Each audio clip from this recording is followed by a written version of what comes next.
करायचं आहे, नवीन column add करायचं असेल तर आपण काय करणार, अल्टर टेबल कोपा ॲड फोन नंबर. ठीक आहे, आणि फोन नंबरला डेटा टाईप देऊ आपण इंटीजर. तर इथे काय झालं, क्युरी ओके. मग आता आपल्याला याला पाहायचं आहे डिस्क्राईब कोपा. तर इथे दिसेल पहा आपल्याला नवीन फील्ड ॲड झालेली दिसेल फोन नंबर नावाची. आता जेव्हा आपण असं करू सिलेक्ट स्टार फ्रॉम कोपा, तर इथे दिसतंय आपल्याला फोन नंबर, पण याच्या व्हॅल्यूज काय दिसत आहेत, नल. मग आता इथे आपल्याला एखाद्याचा फोन नंबर टाकायचा आहे, तर तो टाकण्याकरिता आपण काय करणार, अपडेट नावाची क्युरी वापरणार. अपडेट कोपा आपल्या टेबलचं नाव, त्यानंतर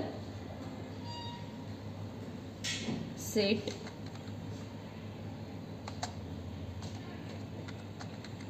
phone number is equal to 1 2 5 6 असा आपण काहीतरी काय केला, फोन नंबर दिला. पण इन केस असं जर आपण अशी क्युरी रन केली तर काय होईल, हा फोन नंबर सर्व फील्ड्सला लागू होईल.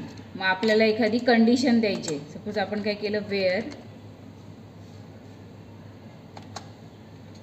ID is equals to 25.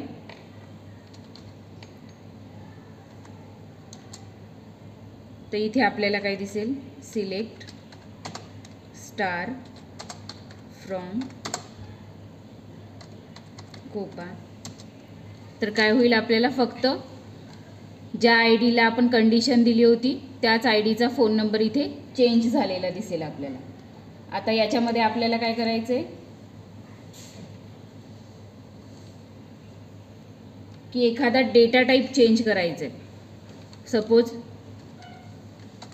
इथे काय केलं आपण, डिस्क्राईब कोपा. तर इथे सपोज ही फील्ड आहे नेम, आणि याचा डेटा टाईप काय आहे, VARCHAR 25. मग याची साईज आपल्याला चेंज करायची आहे, तर आपण काय करणार, अल्टर टेबल कोपा मॉडिफाय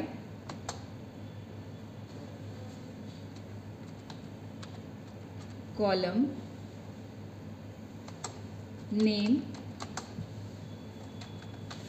VARCHAR 25च्या जागी आपण काय करू, 50. तर इथे काय दिसतंय आपल्याला, क्युरी ओके. आता आपण जेव्हा पाहू डिस्क्राईब कोपा, तर आपल्याला हा डेटा टाईपची जी साईज आहे ती काय होईल, चेंज झालेली